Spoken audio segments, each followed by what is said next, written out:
Een liet beetje letter dan plant gaan er 1800 dravers voort. Maar als grote favoriet Erik Negeman, ik de winnaar van Fjouwerlien, komt van Bolsward, wennert op dit start in Hilversum. Maar als concurrent onderhoren Raymond van Lunsen. Maar we zorgen voort bij de stad dat Tisseman Erik Negeman de van Trogit. Het parcoursrecord luidt op 2,28 en 6 seconden van Alex van der Meer. En dat liep het wel alsof hij er zin in had. Op binnen omstandigheden wel echt zwier. Het is warm en boven dat gaan ze petit fort. 8-9 man, dit groepje met onderoren. Een van de concurrenten, Raymond van Lunsen van Ljouwert. Hij had ik een haas mee, dat is Willem de Boer. Die stapt na 30 kilometer ik weer aan. Maar er zit geen maat op deze man. Of hij nou rint oer asfalt of hier ligt het wel een beetje op een crossrin. Hij is gewoon volle better. En al mat hij omheeg en ik weer naar beneden. Erik Negeman is Joet de te kloppen man.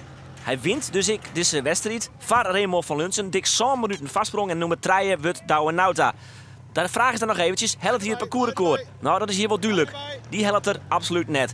Daarvoor is het gewoon te zwierjoed. Maar hij pakt er nog wel even een Frieske sjaal bij om even toon te laten dat hij nog wel een echte Fries is. Dat woer hij snel litten. En dus komt hij uiteindelijk oer de finish. Erik Negeman, de nieuwe winnaar van de tweede keer van de Slachtermarathon.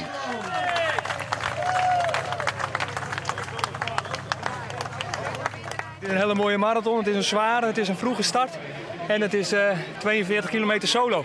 Ja. Dus dan, pas op hoor.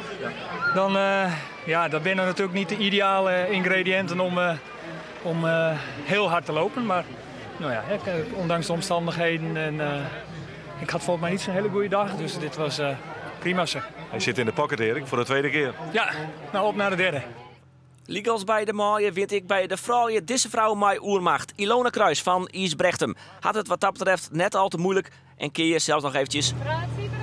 Zei ze dat ze haast bij raad is. Het zit al op het boert en dus komt ze in haar eentje aan. Ilona Kruis van Isbrechtem, de winnaar bij de vrouwen. Omdat hij om een fjouwerier is en ik de meesken langs de kant en hoe het versierd is. En ze wij met de repetiert uit. En natuurlijk we met het vertrainen, maar de meesten die er aan de kant stingen, nou, die hadden al weekend bezig er mee bezig geweest. Nou, dat is heel mooi.